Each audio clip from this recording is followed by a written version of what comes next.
the city of St. Louis, you're listening to the Don't Push Pause podcast with your hosts, Justin Johnson and Lindsay Reber.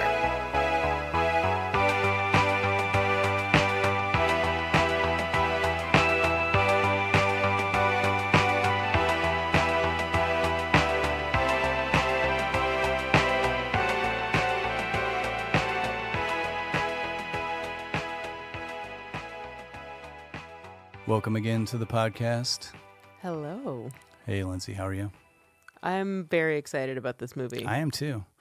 We're dipping into the 90s here with Paul Thomas Anderson's third feature film, Magnolia. Yeah, this is one of my favorite 3-hour endeavors. It's a lengthy movie, and but don't let that intimidate you at all. It can be, and this is I'll immediately say the first time I saw this movie, which was when it came out in the theaters, I can't say that I was a fan of it. Is that right? Yeah, and I feel the same way about most Paul Thomas Anderson movies, and then inevitably end up loving them. And really, Boogie Nights and Magnolia, I love both of these movies now. Yeah. Upon recent viewings, but I think his movies are ones. And the argument could be made. It's just like if you got to see a movie a second time to like it, it's not doing its job. But I learn more and more. There's movies that are like that for me, and I'm sure that it's got to be for other people as well. Most of my favorite movies have been ones that I grew to love after multiple viewings. I feel like Punch Drunk Love was the one that most people right off the bat really loved.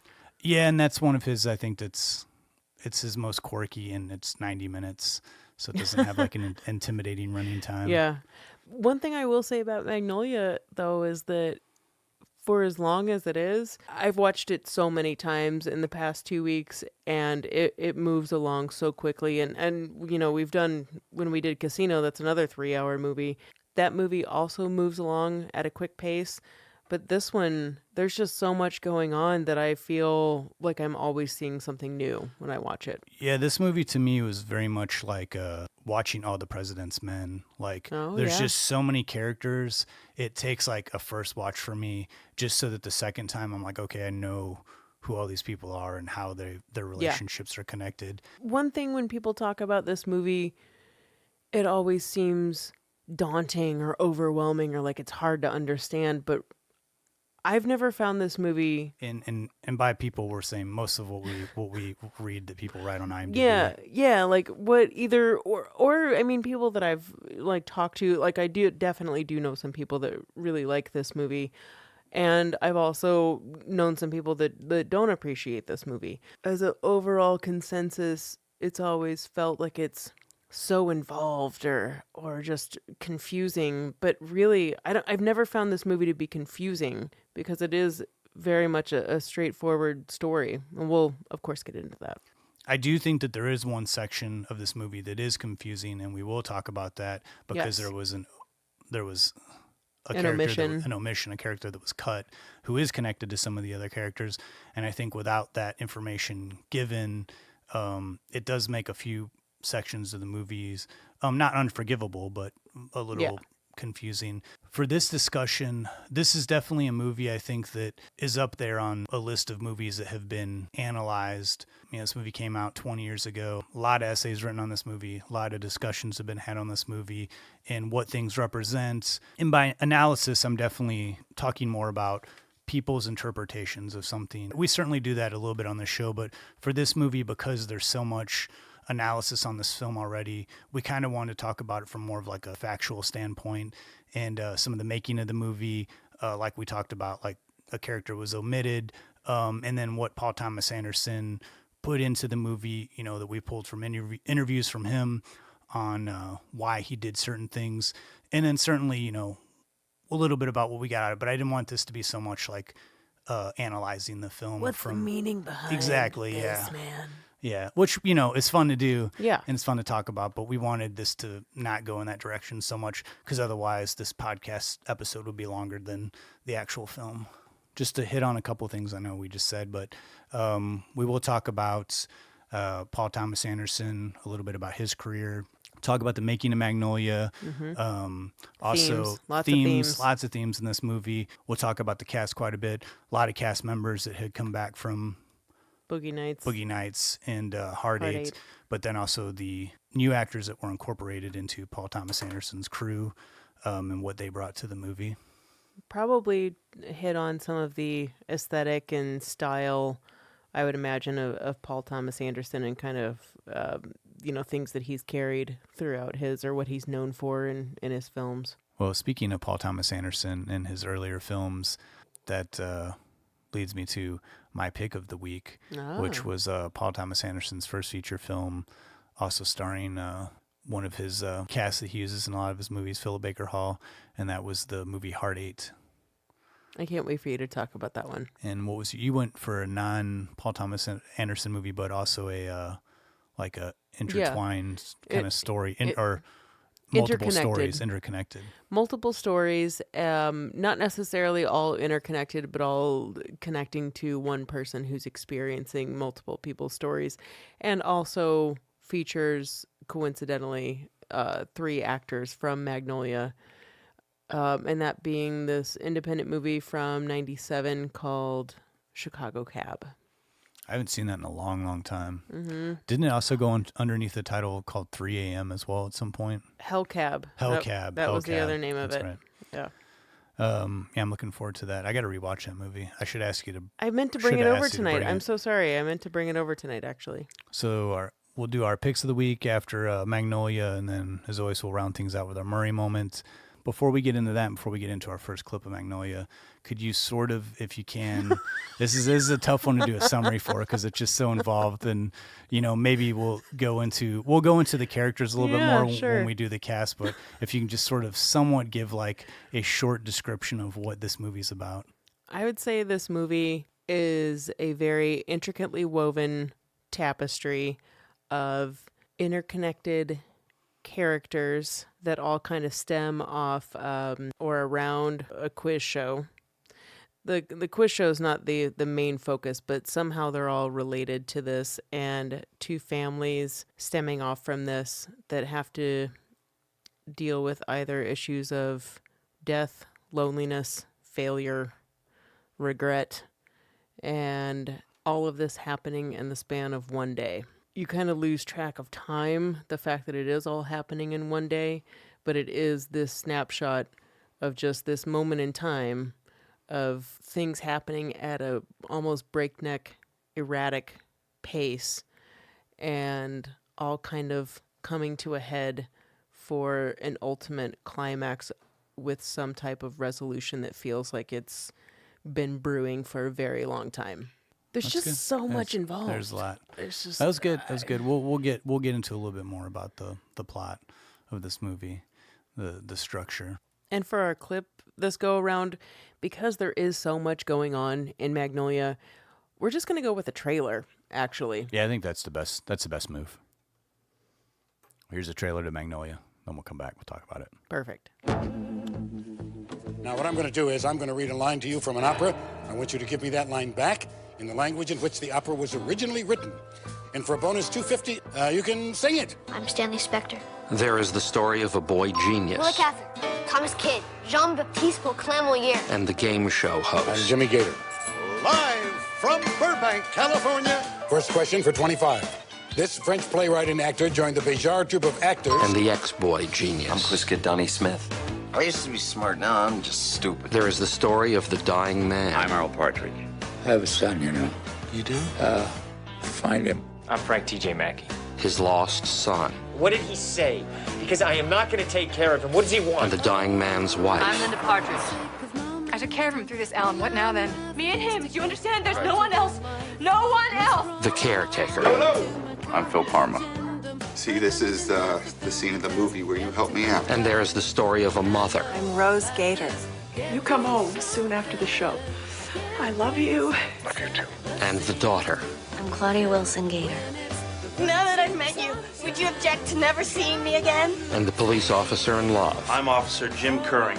My life is very stressful, and I'd hope to have a relationship that is very calm and undemanding and loving. So if you are this person, please leave me a message at box number 82. And this will all make sense in the end.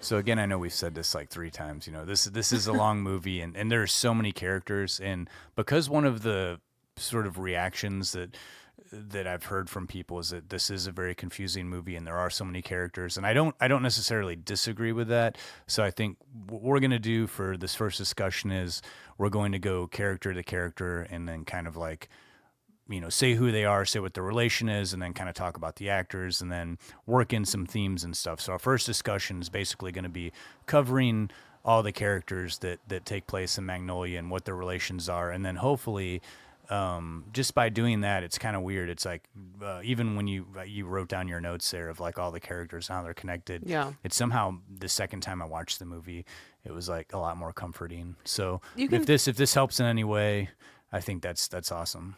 You can think about it like a tree. We're just breaking it down, like starting at 2 points, 2 different families, and just branching off, and just kind of have that visual motif right there for you. And then that's what we're gonna do. Yeah.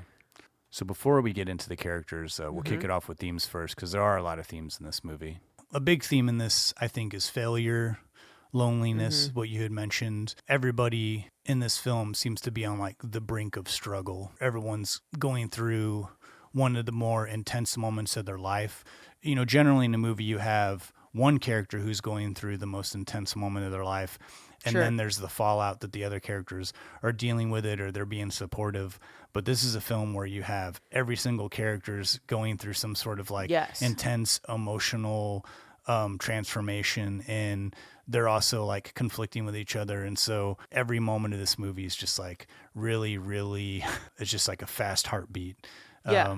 But I think that it's also what keeps the movie flowing and keeps it interesting. This is a movie at 3 hours and 8 minutes, but I never get bored. This is a movie where everybody cries, everybody's going through something, everybody's realizing something and having almost an awakening or realization or, for want of a better phrase, a come to Jesus moment, something that is just the pinnacle of what their life has been at that point. And I think with Magnolia, there's a pretty big reason why this movie could be so relatable, because we all go through days where it's just really intense, or we're just going through something that particular day. And I think that that's another reason that this movie opens itself up to so much interpretation, because with a movie like this, we want to empathize with everybody because everyone is going through something, and they're all relatable ideas, whether it's failure or death or loneliness, regret, or like the overwhelming theme of chance. There's a huge sexual dysfunction, theme in this movie too. There are just so many ideas that you can, there's not one person that can't relate to one theme that's going on in this movie. And I think that that's another reason that it opens up so much dialogue and so much discussion, and also warrants people being like upset. Yeah. Well, let's try the best we can to sort of go through this cast, the cast of actors that played them and the cast of characters in the movie, and how they intertwine. Maybe we'll kind of go back and forth here. We'll see if we can get through it. At least each one of these characters is interconnected to another character in the movie in some way, shape, or form. The first character we want to talk about is Jimmy Gator. He's the host of a show called What Do Kids Know? And it's sort of like one of the main stories of the shows going on, and they're filming. You can think about it like the world, like the universe that all of these things kind of stem out of. And Jimmy Gator is the host of this. One main section of the movie is them filming an episode of the game show, What Do Kids Know? So Jimmy Gator is portrayed by Philip Baker Hall, who I'll talk about in my pick of the week. He's the main star of Heart 8. He was also in Boogie Nights, and he definitely is one of the central characters in this, and several other characters' lives are connected to him. I think plays a big part in the movie, his character of being someone who's also at the end of their career, at the end of their life, who's having regrets.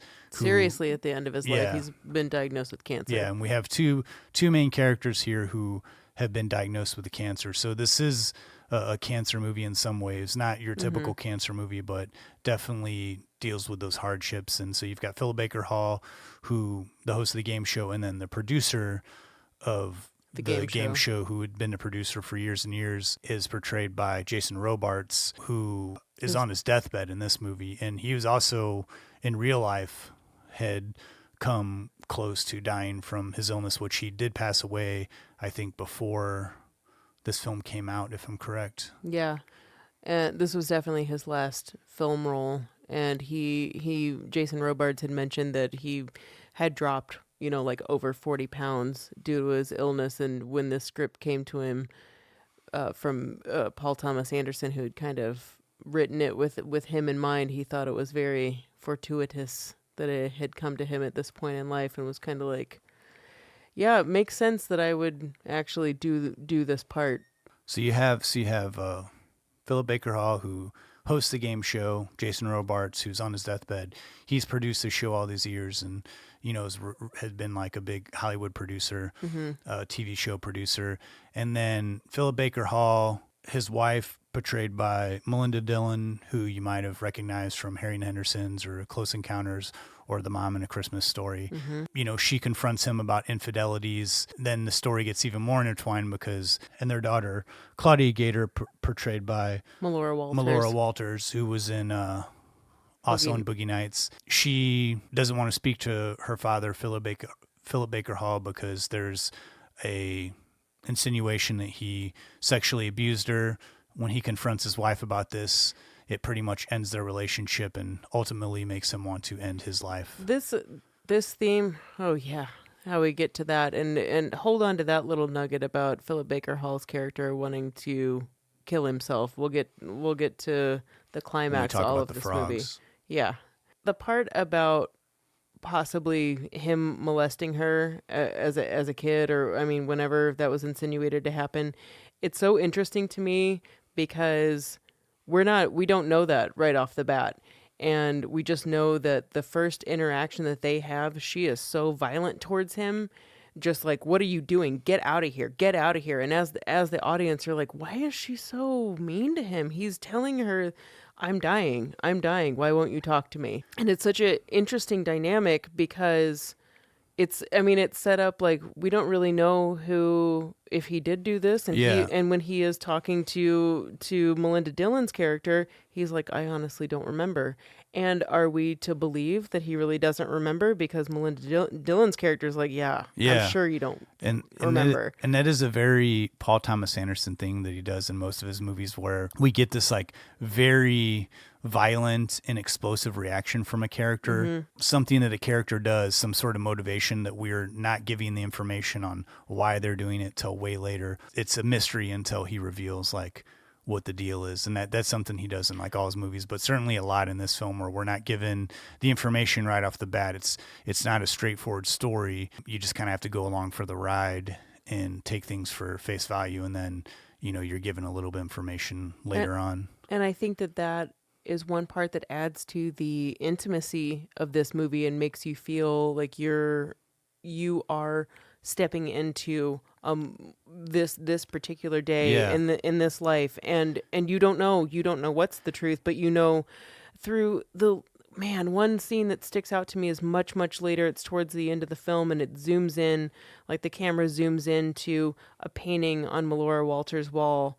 That it zooms into a snippet that says, but it did really happen. Yeah. And that sticks out to me so much because Paul Thomas Anderson just has a way of revealing the story piece by piece. Yeah. And you make it up. You make up like what's happening, but you kind of solve the mystery the further that the movie goes on. Well, and I think his approach to the movies, to me, sort of remind me, and I can see why it can be off-putting, because in the movie, generally you're given information on characters as you go. Like you get the information on the character, then they have an explosive scene. He always does things in reverse, but his movies in a lot of ways kind of like remind me of like if I was in a grocery store and I saw two people have this like explosive argument, and then like they're escorted out by security, and I'd be like, man, I wonder what caused all that, but I'll never know. But it didn't make their explosion any less interesting. I was still like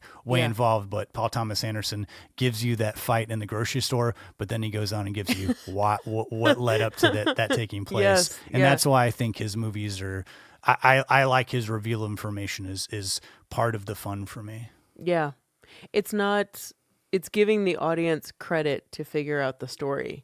And the further that we go, I guess we should proceed on with the Jimmy Gator family story and kind of getting out of his family, that moving away from Melinda Dillon and Melora Walters, stemming off from the Melora Walters character who, because of her supposed sexual abuse and childhood trauma, she's become she's a total cokehead.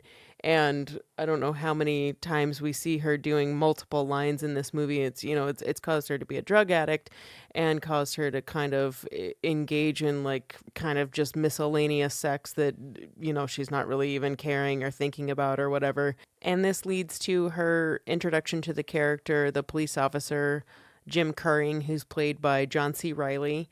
He is introduced earlier in the film, and we're going to get to talking to that a little bit later in the podcast because he has some interaction with a character named Marcy and Dixon, and there's another character that was cut out of the movie, and Marcy and Dixon kind of seem incidental in the theatrical release of this movie, but we're going to talk about some stuff that was deleted out of the theatrical release that might make some things make a little bit more sense. But for right now, we'll just go with the Claudia and Jim connection. So Jim gets to Claudia's and she's coked out of her mind. They have an interaction. Jim's attracted to her, which is kind of inappropriate for a police officer. Through their weird interaction, it's not really flirting. It's kind of like he's not really getting the fact that she's like on something and she's coked out of her mind. They agree to go out on a date at 10 p.m., right? They're agreeing to go on a date at 10 p.m. that night. So they agree to go out on this date. The date doesn't really work out. She has problems that we've already talked about, and he's kind of this dopey police officer, and they part ways from there. They do come back together at the end, but that's kind of their nugget right in there and until the ultimate climax for all of the characters in the film. So with the Jimmy Gator side of this, I feel like that's that in a nutshell, and that we might need to move over to the Earl Partridge, Jason Robards character that we touched on earlier. And again, like we said, he was the producer of the What Kids Know TV show. Yeah. Again, keeping in mind, stemming off of this game show, What Do Kids Know? And so there's three characters that in the movie that his story kind of surrounds. There's Phil Parma, which is played by Philip Seymour Hoffman, and Philip Seymour Hoffman is his caregiver. And there's Julianne Moore, who's his wife, Linda Partridge. And then there's Tom Cruise, who plays Frank T.J. Mackey, who's his son that he hasn't seen, that he has like very estranged from. Yes, and each one of these characters, I think, has like they're having like a crisis or they're having like a failure in their job, which I think everybody in this movie, like one of the themes is failure. They're failing at something they do. And for Tom Cruise's character, he has probably the most, I would say, intense character out of everybody in this movie, and his performance as well. Yeah. He plays this sort of, what would you say? He's like a not televangelist, but like a motivational speaker to empower men to overpower women. Yeah. His mantra is seduce and destroy. Yeah, just total scumbag. We learn to find out why he hates his father and what happened to his mother in a very intense interview that he does with a woman who has dug into his past. I'll say this about Tom Cruise's performance. I won't defend Tom Cruise's real life, but I will say I think Tom Cruise is a fine actor. I think that he hasn't done a lot of stuff post 2000, but I think that, he did Eyes Wide Shut and Magnolia. They came out around the same time. And this is a very, very bold performance. And this was one that, one of the reasons why I admire Tom Cruise as an actor is that, he's one of the biggest actors in the world, but he still seeks out upcoming directors. I mean, he still does that to this day with some of his movies. He'll seek out upcoming directors, and he caught a screening of Boogie Nights and contacted Paul Thomas Anderson, said, "Man, I love your movie. I love what you do. I like to be in one of your movies." So this part was written specifically for Tom Cruise, but when Tom Cruise saw the part, he was pretty worried about the character, but he worked on the character pretty intensely with Paul Thomas Anderson, and he came up with some of the characteristics and some of the lines that I think are the greatest bits in this movie were Tom Cruise's idea, with him saying he's going to drop kick the dogs. And also he improvised the scene. He changed the scene where he's coming clean with his dad and why he hates him. And then the breakdown that he does, all of that was Tom Cruise. And I think Tom Cruise gives a really bold performance. I mean, he's a character you want to hate, but, also a character that is so unlikable, but at the end, somehow gives you a grain of redemption, somehow gives you a grain of feel sympathy. For him. Yeah. And you can see why this character is so damaged. Philip Seymour Hoffman, this is his third film with Paul Thomas Anderson. His character is a little bit more subdued. I mean, he's just a very caring person. He normally plays like these sort of a-holes, but in this movie, he's just this very desperate, caring person. And he also has like a couple of funny bits where he's like trying to order some food, but then he decides to throw in some, porn magazines. He throws in the porn magazines so he can find possibly an ad for Frank T.J. Mackey, because that's who's going to be his...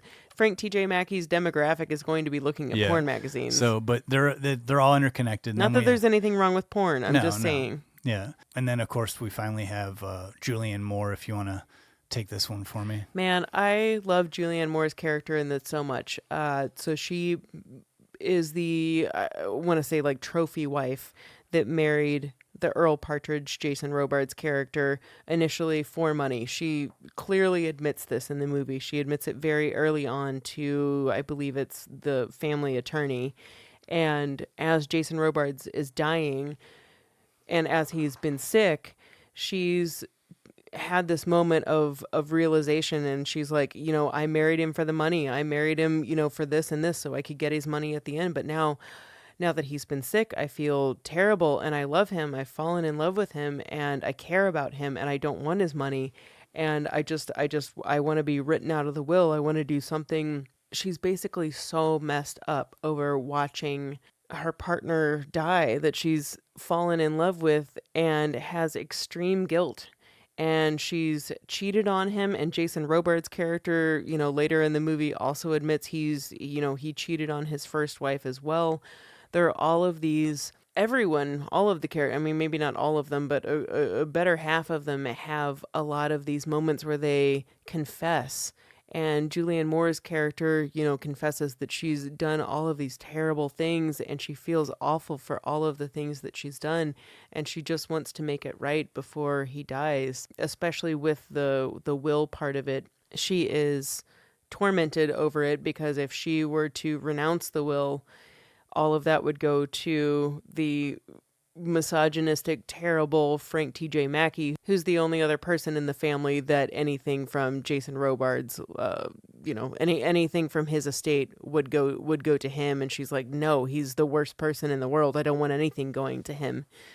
So her character is really messed up. She's addicted to pharmaceuticals and can't deal with death happening around her, can't deal with loss, can't deal with her own grief. And that is basically her character and kind of her character arc that all leads to her ending up, we're going to eventually ruin everybody's ending in talking about this movie, but it leads to her kind of overdosing in a car and being found by the Dixon character that I said we talk about later. I guess with the Earl Partridge section, we could move on to the final kind of minor third section stemming off from this What Do Kids Know world of this quiz show, and that being the characters of Stanley Spector and Quiz Kid Donnie Smith. So, okay, let's start with Quiz Kid Donnie Smith. He's played by William H. Macy. He is the former Quiz Kid, all-star, smartest kid around. And so just to say, this show has been around for like 30-something years. So in the 60s is when he performed on the show, and now we're cutting to like... Hosted by Jimmy Gator at the time. Yeah, he's been hosting it the whole time.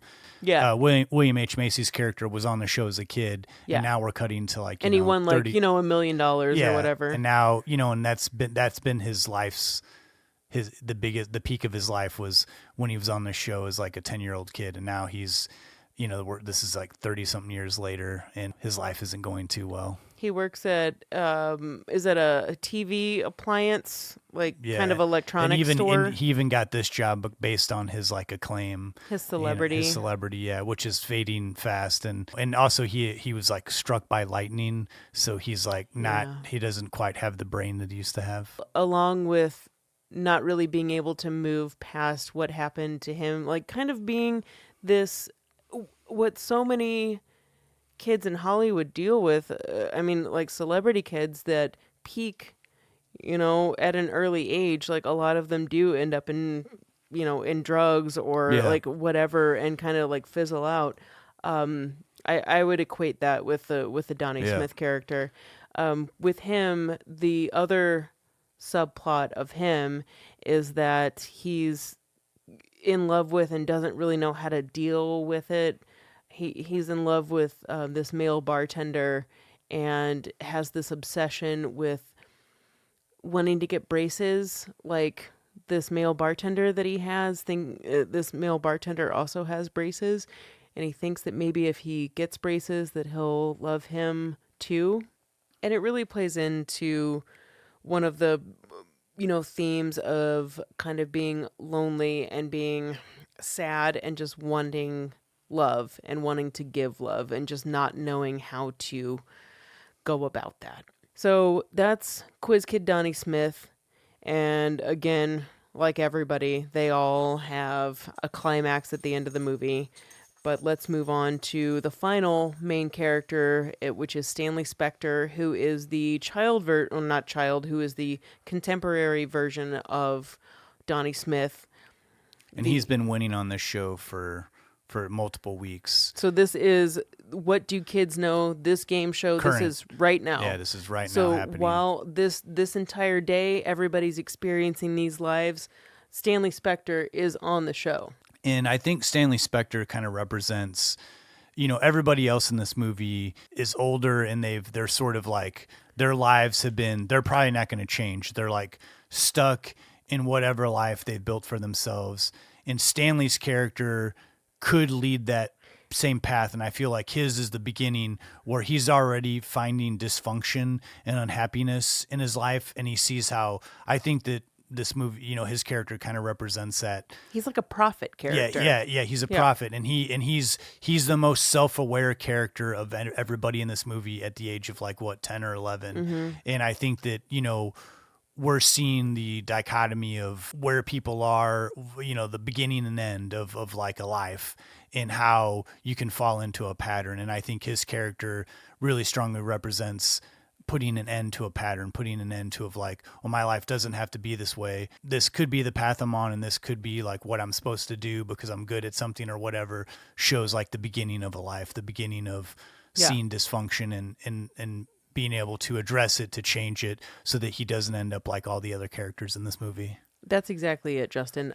I feel like Stanley, when we start to realize Stanley is getting money at an early age, and his dad is not good to him. He is emotionally abusive. Stanley has the wherewithal to realize that this isn't okay, and it is in us being able to see how Stanley is treated, how he is shoved around and put in these situations where us as a viewer, we're like, man, this is not cool as a kid. This is not okay.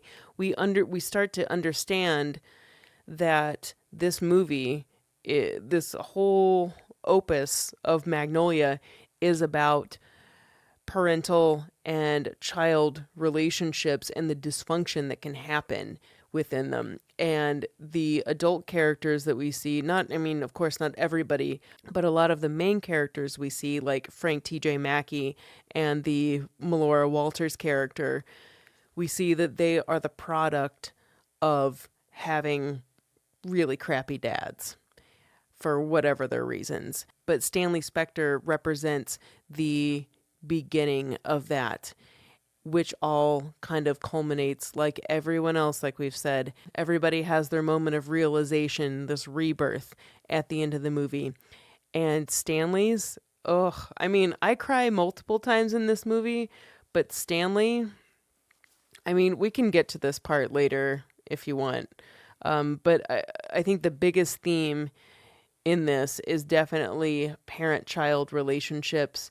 We can talk forever about, death, loneliness, failure, regret, chance, love, all of these things, sexual dysfunction, everything that comes up in this movie. But the giant blanket theme in this movie is family dynamics and family relationships. And once you start a dysfunctional pattern, how that continues, or once you have some type of childhood trauma, how that affects you and the rest of your life. And Stanley communicates to us that you do have a moment to stop that pattern when you're a kid. Like the Stanley character learns to stand up to his father who's been mean to him, learns to say, I don't want to be on this game show. I don't want to be just... this is it. This is like the most important thing in my life, because he doesn't even like what he's doing. He's doing it because his father wants him to do it, because the producers want him to do it. But let's stop there. So that gives you like sort of the idea of like the themes and the characters in this movie. I know that was kind of long, but there is a lot happening in this movie. And in hopes of breaking down these characters, like I think that this movie, if you take it character by character and how this all takes place in one day, this is a very complex movie, but it is very simple in some ways too. Mm-hmm. It's simply a character study. In a lot of ways, this movie is just like a big soap opera, that takes place in one day. The interviews that I've seen with Paul Thomas Anderson, when someone's like, so what is this movie about? Like, he almost chuckles, or he does chuckle every time, because you're like, I don't know, I could tell you what happens with every character, but I think that is the best way to break this movie down. Yeah, it is, because when you think about each character individually on that day, they're, it's pretty clean and it's very concise. Yeah. So that's a good place to stop there. We'll go to another clip. When we come back, there's two really divisive things in this movie that we want to discuss. One is the whole scene with the frogs. The other being where all the different characters at different points in their life are all singing to the same song as a montage to Amy Mann's Wise Up. But first, we're going to tell you about the character of Dixon, this little boy who has interactions with John C. Reilly. His character might seem somewhat insignificant or just kind of randomly thrown in there, but there was a storyline involving he and his father, who is a character that was omitted. So we're going to tell you a little bit about that. So we're going to go to a clip with Dixon right now. Yeah, this is a scene where he's rapping to John C. Reilly and sort of giving significant things about the movie, but some of the things he mentions are actually about his dad that got omitted. So we'll go to that clip. You want to disrespect an officer of the law? I can help you solve the case. I can tell you who did it. Oh, you're a joker, huh? You tell me jokes? I'm a rapper. Oh, you're a rapper. Oh, okay. You got a record contract? Not yet. Give the clue for the bus if you show me some trust. Have you ever been to juvenile hall? I ain't fucking with you. Hey, watch the mouth. Watch it. Come on, man. Just watch me. Watch and listen. Okay. Presents. With a double-ass meaning I bestow. With my riff and my frappuccino hit me though. Think fast, kiss me, yo, cause I throw what I know with the resonance. For your trouble ass, feed it in the wind yourself off of the back of the shelf.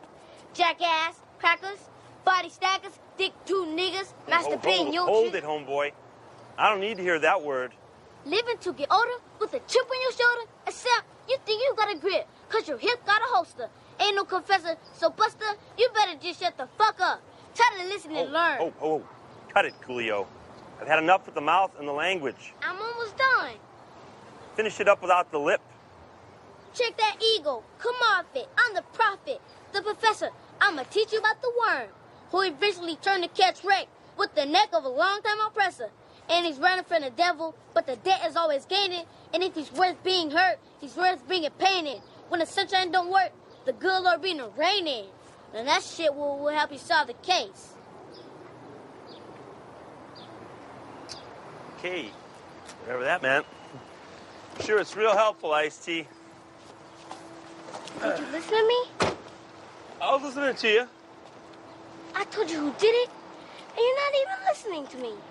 I'm through playing games. Be cool. Stay in school, okay? Get out of the street now. Move it. Dixon's character, I think, of all the characters in this movie, can be somewhat confusing and misplaced because his father was a character that was cut out of the movie. And you hear his father's name mentioned a couple of times. He goes by the name of Worm. But I think without that character, we have a hard time placing the relationship of how Dixon fits in this movie. And also, I'll kick it over to you, the character of Marcy, who is Dixon's grandmother. So this character of Dixon has always been really interesting to me in Magnolia because he kind of seems out of place in this theatrical version. And that might be because a section of his character is cut out along with some of the character of Marcy, who John C. Reilly, our first introduction to him, is being called to Marcy's apartment for a domestic disturbance. She's very volatile. And John C. Reilly, subsequently discovers the body of a man in Marcy's closet. So we come to find out that Dixon is the grandson of Marcy, and the dead man in the closet is Marcy's husband. So the person that's missing in all of this is the character of Worm, who's mentioned in the rap with Dixon, and then in a little snippet, kind of like 3 times in this real short snippet, where we understand that Marcy's being interviewed by police. But aside from that, we don't really know what Marcy or Dixon are both about and who is Worm. So the theatrical version of this movie kind of doesn't, they seem incidental, right, Justin? I don't know. Yeah, I mean, I honestly, until I read this information about the Worm character being cut, I didn't know that Dixon was Marcy's grandson. Yeah. So I think it is pretty interesting to throw in this little tidbit that Paul Thomas Anderson decided to cut out. And he says it was for time. I mean, the movie was already running long, but I think it is important to throw in here because it does give a little bit more reason why Dixon and Marcy are in here. So this is post Frogs.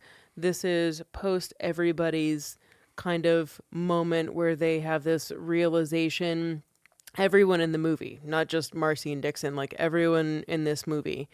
And there is this moment where Marcy confesses, and keep in mind, she is not a main character in any of this, even in this edited out version. But I think in the overall idea of talking about family dynamics and about bad fathers and parent-child relationships, I think the character of Marcy is very important for this little section that I'm going to, her dialogue that I'm going to read to you right now. So this is what was cut out. Marcy confesses to police and says, "I killed him. I killed my husband. He hit my son and he hit my grandson and I hit him. I hit him with the ashtray and he was knocked out and I killed him. I strangled him. I strangled my husband to protect my boys. I protected my boys." And for me, after I read that scene, even though it might not have any bearing on the movie as a whole, when we're talking about this movie as far as having crappy fathers and how kids are affected later in life, that we have this woman who stood up for her kids. It kind of, it says a lot. To me, reading that was a really powerful thing. Yeah, and I'll say this too, cutting out her reasons, her character just seems incidental. Yeah. She seems like she's just there to create a scene of tension for John C. Reilly. And you don't really feel anything for her. You just think she's This crazy lady that John C. Reilly interacted she with. killed somebody. Paul Thomas Anderson has said in interviews that, he thinks the movie fits fine with the scenes that he cut out and the movie functions just fine and makes sense. But I disagree as a viewer who's watching it, saying it is confusing with the character Dixon, because personally, you may as well just cut out the Dixon character. Yeah, exactly. Because then and then cut out the whole story and then have Marcy just be used as a function to explain how John C. Reilly's character is sort of timid and passive, and not have this like mystery of Dixon doing the rap and like explaining some of the plot and saying who Worm is, because we don't know who Worm is.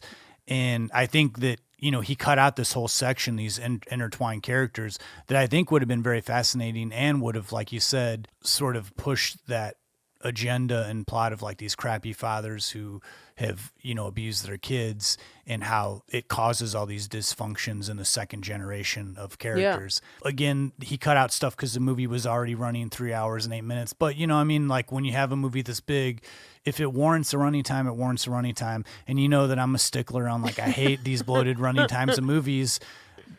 But a lot of movies, they go on for 2 hours and 40 minutes, and it's 40 minutes of like action scenes that are boring. Like this is an intricate movie where you're getting into like character studies, and so it's just like I'd rather like it go on another 20 minutes instead of not understanding. I don't even think it would have gone on 20 minutes. Yeah. It probably would have been like 10, maybe. But just understanding where his character's coming from and knowing that he's more of central to the plot, and so again, like that's why I wanted to put the rap clip in there, because I think that's a moment. And even John C. Reilly, I think he says what an audience member's thinking. He's like, okay, whatever that meant, kind of thing. Like that didn't make any sense, sort of thing.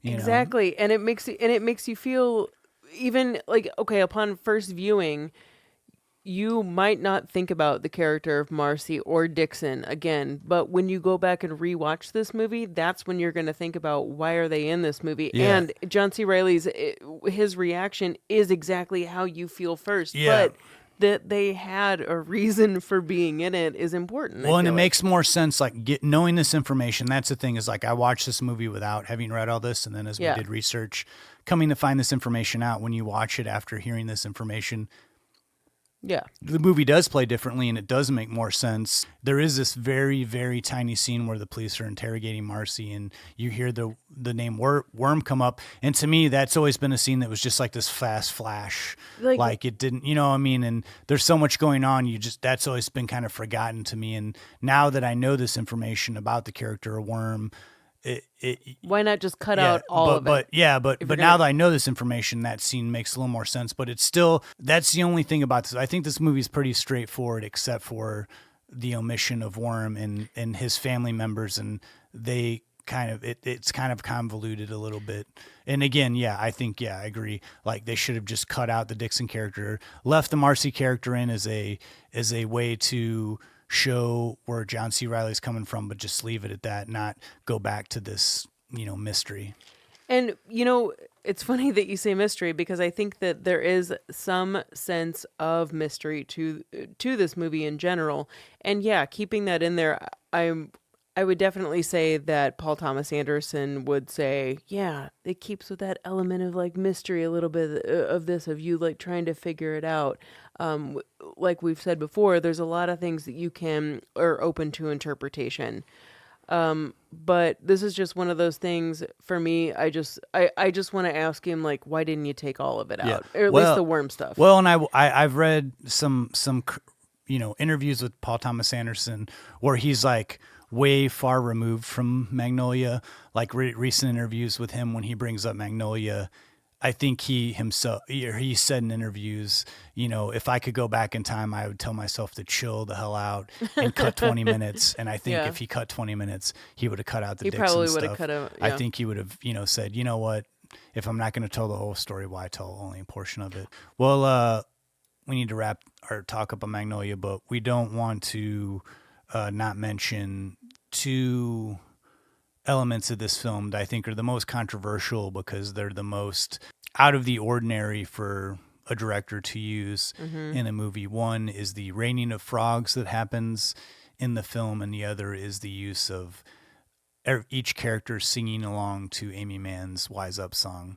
And Amy Mann's songs all are kind of sprinkled throughout this movie. And Paul Thomas Anderson said that it was, a song of hers that kind of was the initial inspiration for this movie. And and Amy Mann, like her husband John Byron did the score to Paul Thomas Anderson's first film, Heart 8, and then he did the score compositions to Boogie Nights. What the scenes weren't using popular music, and then Amy Mann did a song that closes out his first film, Heart 8.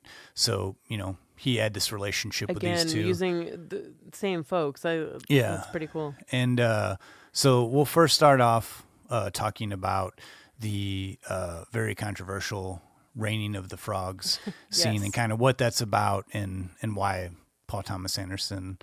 There's a lot of mystery, I think, about why the hell this happened, and then there's a lot of talk about people have broken down like the religious elements in this, but I think a lot of what you see in the movie came from a much simpler place, from the mind of Paul Thomas Anderson.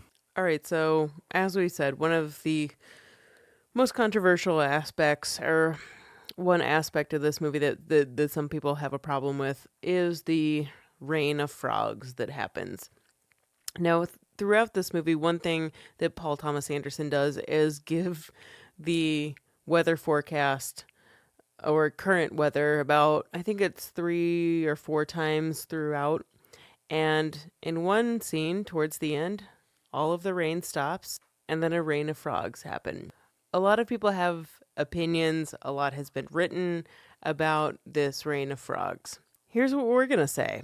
Paul Thomas Anderson's idea behind this is really that you can't really predict what's going to happen. That even if we do have this predetermined idea of something that might happen, there is still this unforeseeable future ahead, such as a rain of frogs. Now, there's also the Exodus chapter 8, verse 2, that is sprinkled all throughout this film. Here's what we'll say about that, is that Paul Thomas Anderson has definitely admitted that he was unaware that this was a Bible verse, or that the rain of frogs existed in the Christian Bible. He found out about it after the fact, kind of pretended like he already knew, went along with it, but that chapter 8, verse 2, that 8:2, is sprinkled all throughout the movie many times. But that was incidental. He threw it in just to be like, you know what, just go ahead. Just throw it on in there. We'll just sprinkle it on in there as if there is a deeper meaning. Yeah, he had like the production designers just try to hide as many 8s and 2s as they could throughout the movie. And while I kind of love that a little bit, I'm not saying that I don't want a deeper meaning in a movie. That's awesome when something is in there that you have to dive a little deeper for. But I also just love that pure idea that everything is unforeseeable. This whole idea of Magnolia is just the acceptance of this is what's happening. It's just like what the character of Stanley says in this movie, like Stanley, who is the prophet, the one who has the ability to stop any trauma, or to stop it in its tracks before it gets any worse, before he becomes what the adult characters in Magnolia are. He says, as this rain of frogs is happening, as everyone else in the movie is disturbed or bothered or bewildered by it, it's this moment of acceptance. And he just says to himself, this is what happens. This happens. Just this acceptance of, you never know what could happen. And the Rain of Frogs, it was something that the first time I saw this movie, it is kind of like what's going on here? And I can see both sides of it. I can definitely be seeing turned off by it, and I can definitely see trying to grasp for explanations and reasons. And a lot of times, with movies, there's a simple fact of like a writer-director who wants to put something in that's like unique or interesting, and it's easy to find a lot of meaning in something that maybe isn't there. And part of the fun of analyzing films is finding meaning in things. And certainly, like, anyone who watches a movie, depending on where you are in your life or what kind of upbringing you've had, you can view or connect to a film in a complete opposite way of somebody else. And that's what I love about cinema. I think The Rain of Frogs, to me personally, is in there because it's something that everybody in the movie is going to be drawn to. Everyone's going to experience it the same way because it's something that no one's experienced. Rain of Frogs. So like every single character in this movie is experiencing something that hasn't been experienced, and it's all happening at the same time. And it is a way to connect all the characters. It's a way to close out the movie. I think it's a very smart device to sort of like put closure on all the characters because they all go through this experience together, this sort of like crazy traumatic experience of these frogs raining down that's like unexplainable, and it like stops all this trauma, all this sort of like everything that people's going on in people's lives, all the problems that they have is a reset. Yeah. And I think it's a great device to sort of like close out the movie and end it because there is so much going on. It is a good way to just like bam, just like hit it's a hard reset, and it is the moment where these people, everyone in this movie, they face who they are. They face there's no judgment, there's no nothing. Everyone is just facing the reality that they are being given or that they have ended up in. And it's kind of a beautiful, peaceful moment. I don't think that I said before the actual Bible verse, which is the Exodus chapter 8, verse 2, which says, and this is in the Bible, it says, "If you refuse to let them go, I will send a plague of frogs to your whole country." So that's where this idea of this biblical idea comes from. Also, there have been a handful of weather patterns that have picked up legions of frogs and dropped them on towns. It's never been scientifically proven, but people in other countries have said that they've experienced a rain of frogs. It happened in an episode of X-Files. I'm talking about real life, though. I mean, X-Files isn't real life. Okay, I forget. There is another thing too with this idea with the rain of frogs, and I think that this isn't even really looking too deeply into this or analyzing Magnolia, but this idea of chance and coincidence versus a preordained universe. There is a brief setup before like the movie of Magnolia starts of chance and coincidence versus a preordained universe. And I think that that is kind of something that is this, theme all throughout the movie, which should be thought of all up until the end, until the frogs. And, I think it's just something to still keep thinking about all throughout the movie. Absolutely. Well, one final thing on Magnolia, and another thing of minor controversy, is the Amy Mann song "Wise Up" is played this is sort of like pre-frog scene, but post. We've learned about all the characters. Yeah. Everybody's gone through their stuff, and then it's like sort of at the breaking point of all the characters. This Amy Mann song "Wise Up" starts, and then every single character is singing along to Amy Mann's song in the movie. And again, something that threw me off the first time I saw this movie, but now it's like one of the most emotionally driven scenes in the movie.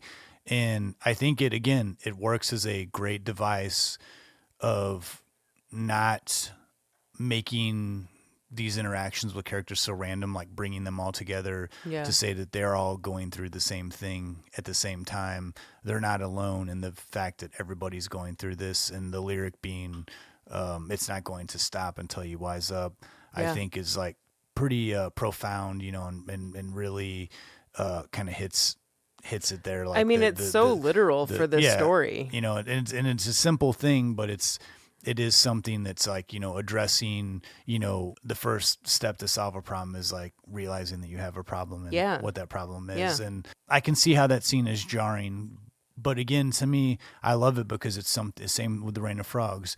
It's something that doesn't exist in movies, and it happens, and it's totally unique, and it makes the movie totally unique, and I appreciate it for it. It's something I probably didn't appreciate when I was younger, but I certainly now find it to be quite refreshing.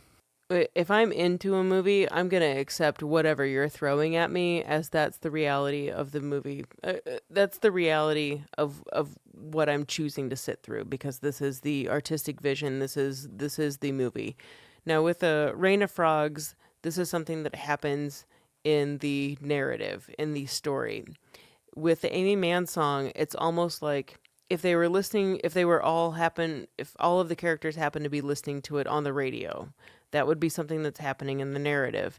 This is something that takes us kind of, I don't want to say outside of the story, because it is very much the story. I think it does. I feel like it does take us out. I almost feel like it goes into like its own mini movie. It's like, what would you call that? Like, is it breaking a wall or something? Well, I think it's like a device that's used in musicals where like we break from the story and they all sing a song, but that song is representative of like a plot in the movie. Exactly. It's similar but it's to not that. A musical. Exactly. Yeah. But it has a similarity to a musical. Yeah, exactly. But it's such a moment. It is such a beautiful moment in this movie. I can't help. I mean, I well up every single time this happens. I mean, I kind of well up a few times in this movie. What? But this one specifically.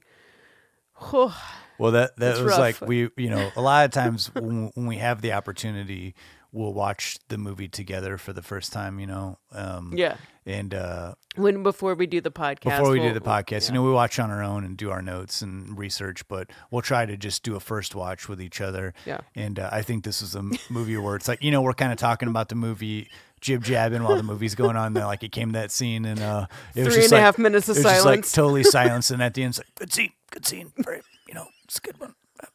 I don't need a Kleenex or anything for that one. Yeah, gets me. Well, it's a big movie. It's a big episode, so we've gone on longer than we normally do. But hopefully, we've cleared some stuff up for the movie. It's certainly a different way of talking about this one. Yeah, it's in a very involved plot. But I do like. This is a movie. If you didn't like it when it came out and you've only seen it once. Now that there's some distance between it, it's 20 years old. There's not been a movie that I would strongly encourage a revisit that we've done on this podcast than Magnolia. Yeah. I think I think you will find, if you can go at it with an open mind and certainly if you've listened to this episode, hearing sort of like the streamlined version of what this movie is and some of the background information, hopefully you can watch it in a different light if it was something that turned you off. And hopefully if you're a fan of this movie, I hope that we've presented a few things that, were unknown to you. Yeah, I hope if you do like this movie, I hope you've appreciated our breakdown of it, because it is a difficult movie to break down. But this is one film that deserves a revisit. And I know Paul Thomas Anderson once said that this is going to be like the best film he's ever going to make. And I don't know if he's gone back on that, since. Yeah, I don't know if he's made like a recent claim of that, because I feel like some of his other latter movies have been more acclaimed, but okay, sure. And I'm not saying anything negative about anything else, but man, few times have I revisited a movie. Have I revisited a 3-hour movie so many times in 2 weeks, and every single time, I don't even know how many times I put it's basically been on constantly at my house, and I love it more and more and more, because it's so rich, and whether it's through the visuals, the way that it's filmed, the story itself, it is just such a rich film that I can't help but appreciate it more and more. Yeah, it's to me, it's it's not without its flaws, and sure. I think that an argument could be made that it's humans are filled with flaws, Justin. They are. And I see that all throughout Magnolia. I think an argument can be made that it's like somewhat bloated at times, but I think it's utterly unique, and there's not many movies that come along that are quite like this, and I appreciate it for that, along with also loving the film. Yeah. Well, let's stop right there. We might have a final thought on Magnolia when we get done with our other forms of business here. But let's move on quickly to our picks of the week. I went with Paul Thomas Anderson's first film, Heart 8. Yeah. And you went with Chicago Cab. Can you tell me a little bit about Chicago Cab? Of course I can. I went with Chicago Cab from 1997. It's this episodic tale of a cab driver with a conscience, based on a play called Hell Cab, which we already mentioned, by Will Kern, and co-directed by husband and wife team Mary Sobolski, I think that's how you say it, and John Tintori. The story is the day in the life of this unnamed cabbie played by Paul Dillon. I rented this one as soon as it came out because it featured Gillian Anderson at the height of her X-Files stardom. And it also claimed to star John Cusack, Laurie Metcalf of Roseanne, and coincidentally 3 prominent players who later co-star in Magnolia, Julianne Moore, John C. Reilly, and April Grace. As this is a vignette type of movie storytelling, all of these actors have somewhat limited on-screen time, but it's engrossing because you don't know who or what story is coming at you next. Now, first off, this is a gritty, independent film. It spans all neighborhoods of Chicago, so if you're familiar with the city, streets, neighborhoods, that's kind of fun by itself.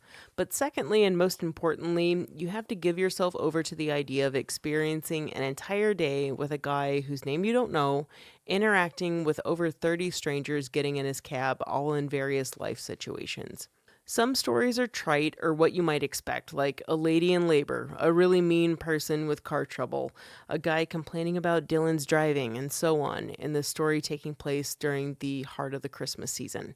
Now, I'd venture to say that cab drivers in general in real life have some pretty interesting stories you'd never expect, so there really shouldn't be anything that's improbable in this movie. And interesting passengers make the work day go by faster, I would imagine. So this movie does move along at a fairly good pace. Paul Dillon does give a really good, realistic performance as this gruff, somewhat socially awkward, but truly decent guy who can't help but be affected by each passenger that he picks up. His day starts off with a couple pressuring him to go to church with him at 6 a.m. He's witness to a drug deal. He buys this girl a cup of coffee who stiffed him on cab fare. Constantly hearing people complaining about the cold. He even advises this guy who got ripped off on a car. He even gets fingernail biting technique tips. A story about a cat being declawed, which is followed up by a story about a guy who got his hand sawed off. So all of these like weird, random stories that someone might come in contact with, along with, of course, a few relationship turmoil stories that are all throughout the movie. And of course, there's some continuing, tiny, minute story that's only particular to the cabbie, and that is him battling this broken armrest that a passenger ripped off earlier that morning. Now, Dillon's earnest portrayal of this chain-smoking, coffee-slamming cabbie represents the audience. These strangers that will never see him again. And just like this cabbie, we experience these strangers out of context, no history, nothing to give us backstory to what they're about. All we know is the body language, the suggestive comments, the drunken thoughts that ramble out of a stranger's mouth, the aggressive bravado from dudes that are just like talking sports, a fighting couple, a woman who tells our cabbie that she's just been raped, a man who's on a date who later confesses that he's a womanizer. And then there's a flirtatious lady who insinuates to our cabbie that she wants to take him home and have him ravage her. Like this cabbie, the audience serves as the voyeur, but the cabbie is this confessional, the anonymous person for people to be whoever they are at their core. Now, I read a little on how this movie was bagged on for having a lot of high drama characters. Now, while I feel that that's not a totally accurate criticism, it's those characters with a dramatic story that make this a movie. If it was just 90 minutes of boring passengers with nothing to say, no story, no interaction, who would care? I mean, there's a reason that old HBO series Taxicab Confessions, which I loved so much, was edited together. And I'm sure that not everyone that gets into a cash cab is entertaining either. Now, Chicago Cab just condenses that. We just get snippets of all of these lives. Just as a quick side note, the soundtrack for this movie totally stands out. Bands like Supergrass, Pearl Jam, and Fu Manchu are just some that keep this box office sleeper going.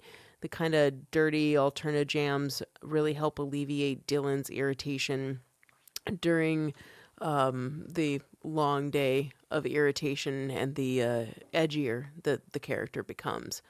This was a really oddly marketed movie.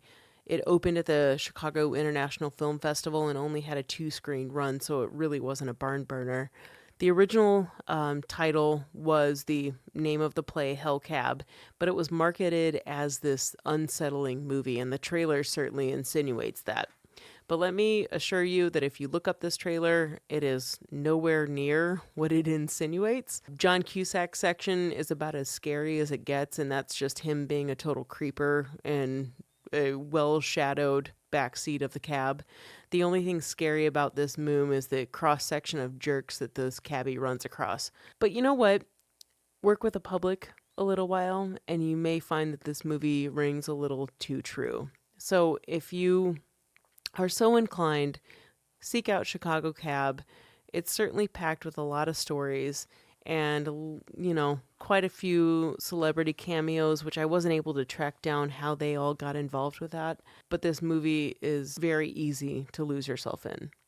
I almost can't recall anything from this movie other than I can understand how that would being all happen. these little conversations. But I remember, enjoying it like it was like the height of like independent cinema in the 90s. It was, yeah. It's. So I got to borrow this from you. I got to revisit it. I feel like anytime I've heard someone talk about it or seen someone review it or something like that, it's always been a movie that you're like, I didn't really know what I was settling in for, and then I just kind of got sucked in by it. Yeah. So, why don't you tell me a little bit about Heart 8, because it's been a while since I've seen it. I'd love to. So I'm going to try to cram all this into one quick thing here. I can't wait. So Heart 8, I wanted to do this one because I'm always fascinated. I've said this before. I'm always fascinated by first films of directors that have had like a really big career. And of all the films that I've talked about, first-time directors, this one kind of blows me away. I mean, Paul Thomas Anderson was about 24, 25. So the genesis of Heart 8 was Paul Thomas Anderson did a short film called Cigarettes and Coffee that got into Sundance, was kind of a hit. He was invited to the prestigious Sundance Labs where they sort of nurture first-time filmmakers. So when he was there, they wanted to help him develop his short film into a feature, which became Heart 8. The short film featured Philip Baker Hall, who is the main character in Heart 8. He portrays a character named Sidney, who's sort of like a well-dressed gentleman.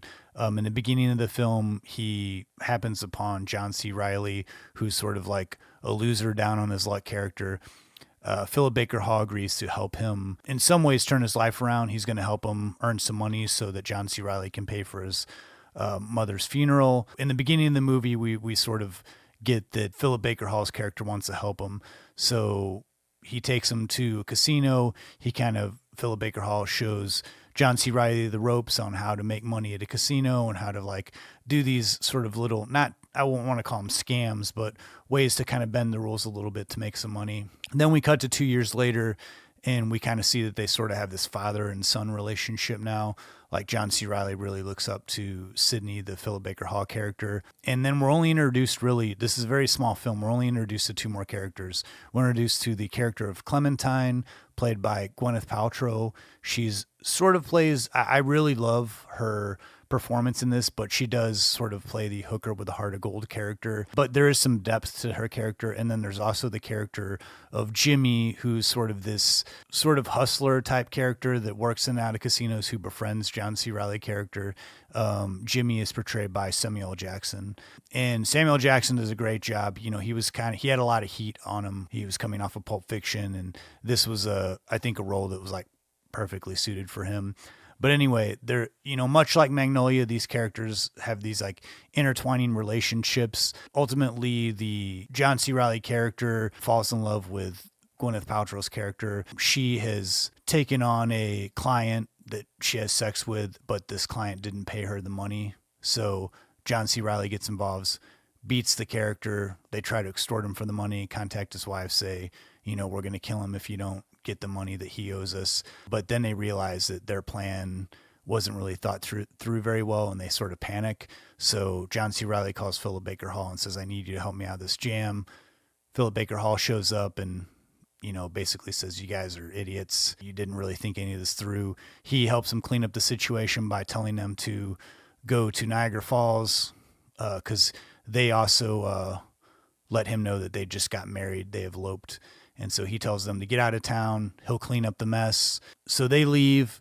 Philip Baker Hall cleans up the mess. But then the character Jimmy tries to blackmail Philip Baker Hall because he knows that Philip Baker Hall a long time ago killed John C. Reilly's father.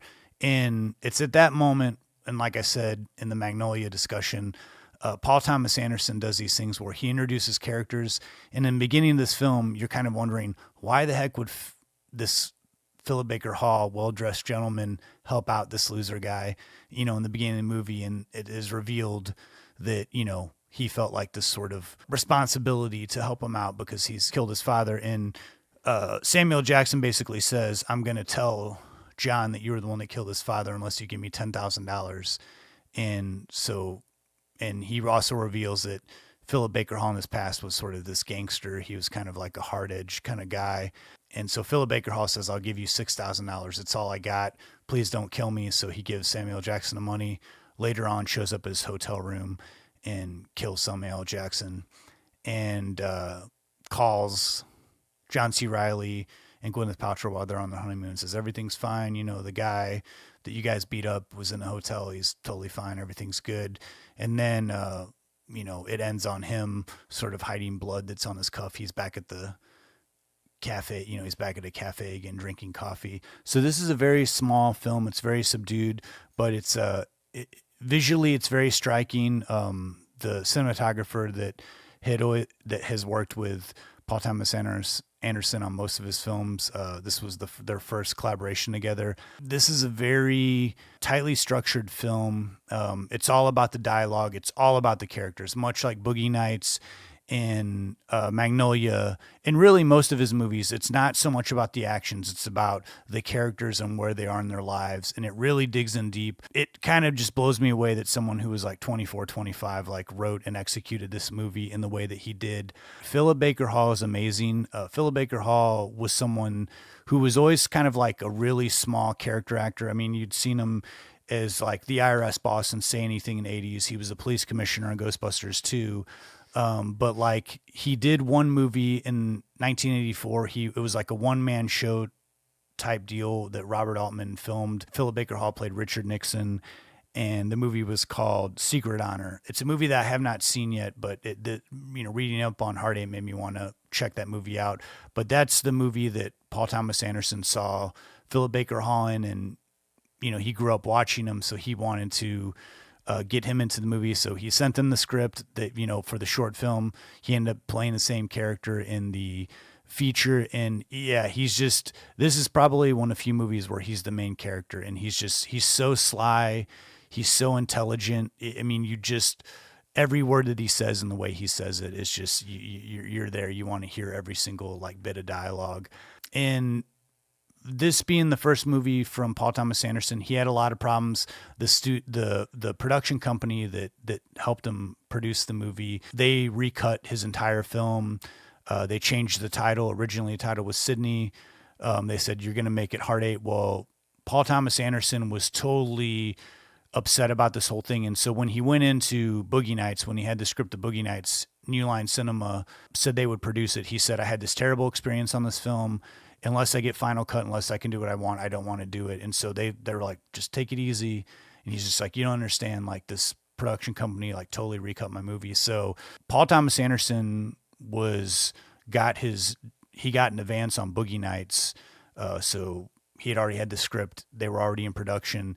And he recut his own version of Heart 8, his version. He sent it to Cannes. It got in. And so the production company said, we'll release your version of Heart 8, but you have to pay for it yourself. So he took all of his money, his advancement money that he had from Boogie Nights, he paid to have the movie conformed and made into his version. They said the only caveat is you have to still use the title Heart 8 because Sydney is just going to confuse audiences. So he said, fine, as long as it's my version, we'll call it Heart 8. We won't call it Sydney.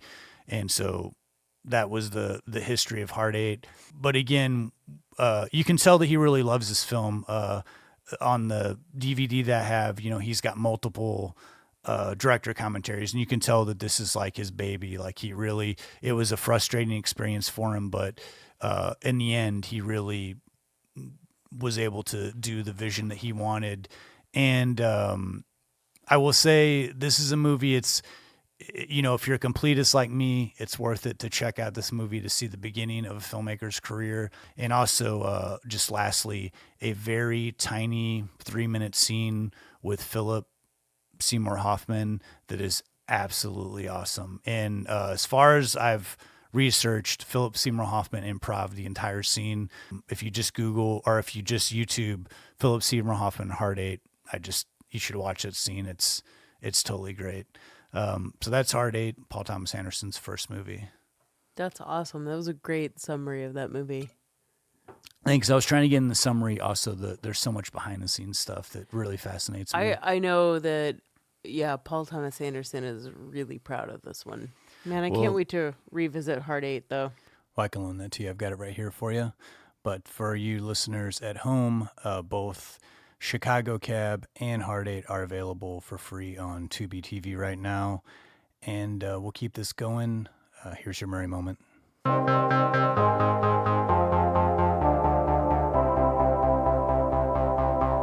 Chicks dig me because I rarely wear underwear, and when I do, it's usually something unusual. I think I need a root canal. I'm sure I need a long, slow root canal. You gonna come and shake my monkey tree again? Oh, what does that old queen know? She didn't even show. Hey, this is so scrumptious. Is this hand shucked? The flowing robes, the grace, all striking. That was fun.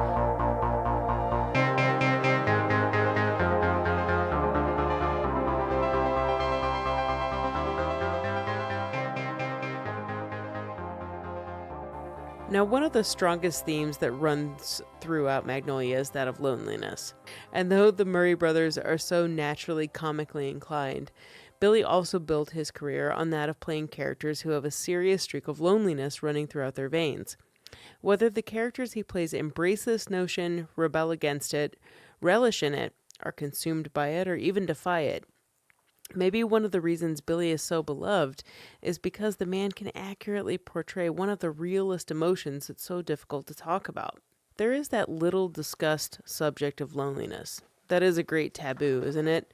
No one really wants to admit that they're lonely, but it is never really addressed between friends and family, Billy once told The Guardian in 2005. Now let's go through some of Billy's characters which best illustrate this idea of loneliness, but also point out the common thread among them, that they all have some hopeful feeling at the end, that maybe even through loneliness we find ourselves. Just like the players of Magnolia, you have to face the music in order to make a change. Now let's start with the Broken Flowers Billy. Now, Broken Flowers Billy, this is the Jim Jarmusch movie from 2005. Now, the Broken Flowers Billy hasn't ended relationships in the best of ways. He's broken hearts and left wounds, and in trying to find the son he never knew he had, he's forced to face the hearts of women he's hurt. Through this, his forever solitary heart grows by thinking of something outside of himself, the feelings of his exes, and quite possibly the idea of having a son. Now, Jim Jarmusch does leave it somewhat open-ended, if he does indeed find his son, kind of leaving his heart maybe full of longing. We're not sure if he did find him or not. Billy's left alone and with a lingering sense of something being unfinished. But after what he's faced and what he's grown, we know he's done leaving things open-ended in his life. And then we've got Lost in Translation. This is maybe the best example of a man lost, quite literally, via in the culture of Japan, where the movie is set, his sad marriage that exists via telephone, and a companionship with a woman with whom their friendship has an expiration date. I know what it's like to be that stranger's voice calling in, Billy has admitted about his character in the movie. It happens in acting and in business. Those couples who are living together all the time and can guarantee seeing each other every night or weekend probably don't even know what I'm talking about. But it is true. Lost in Translation leaves us feeling hollowed out, but yet so full of something to give, wanting to make that connection with someone, even though we might not see that person ever again. You want Billy's character of Bob to find that feeling when he returns home, but seeing that is not what makes for a great ending to a movie. The absence of that resolution reminds us that we are, in fact, all alone, but you're never really dead inside.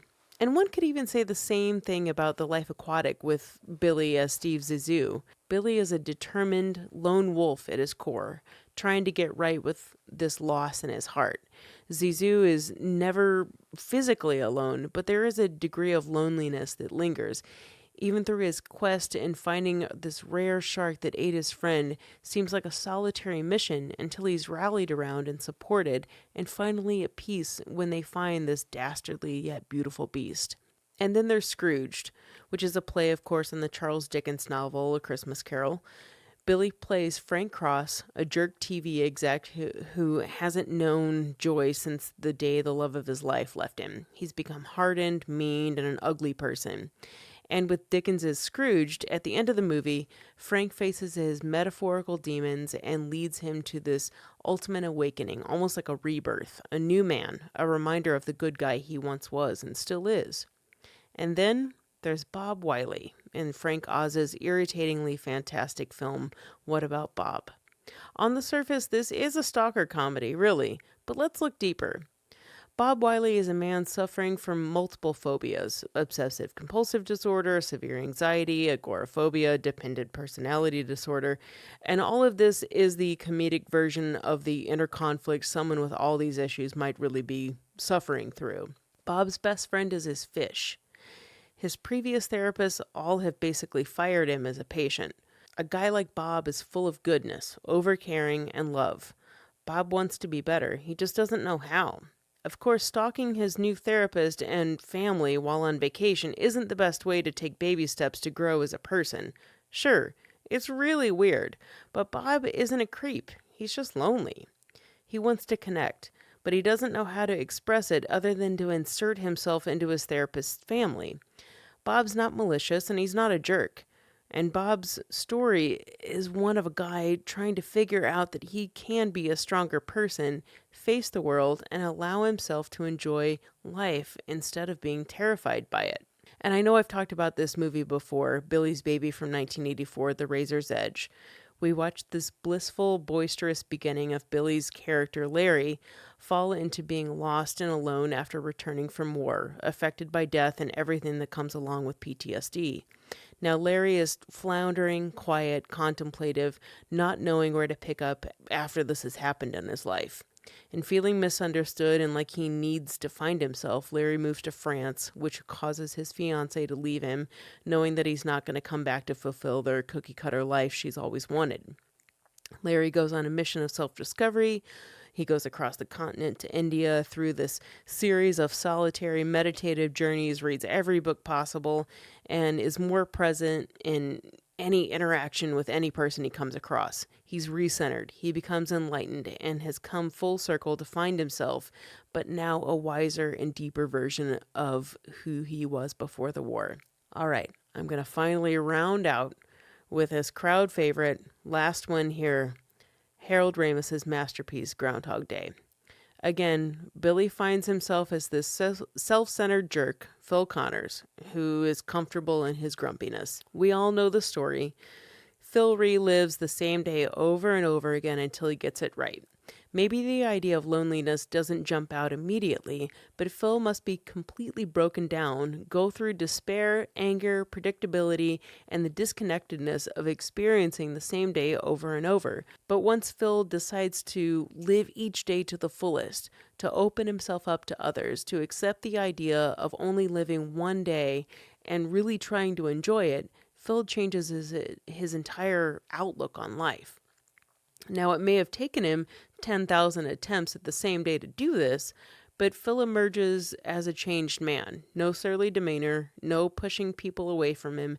Through being a broken down person, he's able to rebuild himself into a better version of who he was. Now, I can only surmise that Billy found himself in all of these characters, or he found something that was somewhat relatable. Whether it was loneliness or something else, Billy knows how to make us feel for someone struggling to connect, someone who's been left feeling alone. I mean, the man lost his father when he was only 17, and when his mother died, Billy was in his 40s. He felt this ultimate sense of feeling lost, feeling orphaned, he said. Of course, we all go through these times of loneliness or feeling lost or feeling someone or losing someone that we care about. Whether he draws on life experiences or is just a great actor, we're able to empathize with the whole cast of these Billy characters, all experiencing the same basic human emotion. And after all this dissection, I know I've gone a little long-winded. I really can't help but wonder, who would Billy have played had he been in Magnolia? It would be interesting seeing Bill Murray in a Paul Thomas Anderson movie, much less Magnolia. I bet he could be in a Paul Thomas Anderson movie easily. And I think Paul Thomas Anderson would write him a very emotional, like heartbreaking scene. Yeah. Which I think Bill Murray is totally capable of pulling off. Yeah. Well, thanks for that. It jumped around a lot, like some. There's a breakdown, but I liked it. I liked incorporating all the different characters. It was significant to Magnolia. I think that aspect of his career has always kind of appealed to me. Like the adult version of me has always really appealed. Yeah, my senses. I like some serious Murray as much as I like the comedic Murray. Mm-hmm. Thanks again for that Murray moment. Of course. Did you have any final thoughts on Magnolia? I could go on and on about this movie, but one final thing that I think is kind of beautiful was the initial lyric inspiration for Paul Thomas Anderson, which was a Amy Mann song. The song's called Deathly, and Melora Walters' character, Claudia, says it to John C. Reilly in the movie. But it's such a beautiful line that says, "Now that I've met you, would you object to never seeing me again?" It's such a beautiful line, and how it's delivered in the movie is so poignant and heartbreaking in that scene. And I feel like so many damaged people that don't know how to deal with their emotions really can relate to that line. With like so many things, so many Amy Mann parts in this movie. I mean, dang, the woman is all over this movie, and yeah, Amy Mann definitely left her mark on this movie. Thanks, Paul Thomas Anderson, for making that possible. Justin, do we have anything else? I guess we should also say what's next on the upcoming podcast. Yeah, the next episode we're gonna take it way down south. Way down south, way back to the 70s, far, too. Far away from the San Fernando Valley in Los Angeles. It's true. We're going to take you down to Kentucky to talk about 1972's Deliverance. Whew.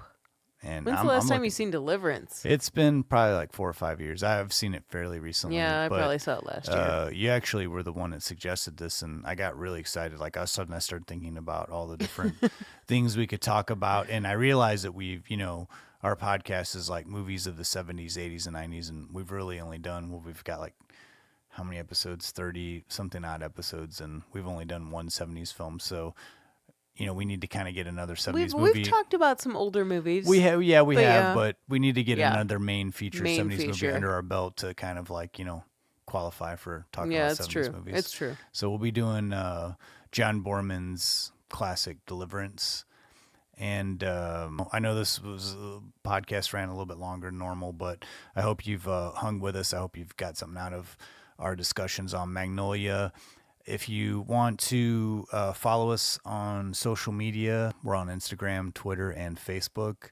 If you want to reach out to us directly, you can always contact us at don'tpushpausepodcast@gmail.com.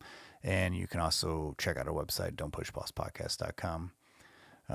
Did you have any more final thoughts? Yeah, I had Justin? one kind of thing, since you brought up Amy Mann, I was just like one thing, kind of came across my mind, especially having to do with the movie. Yeah. Okay, so normally we don't sing on this, but I just thought it'd be like kind of appropriate because of the music in the movie and everything. Anyway, hold on a second. We'll close it on this, but let me hit a button right here real quick.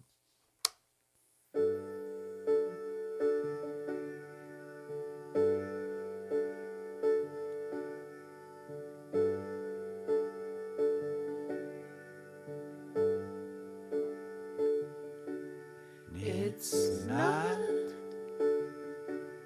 what you thought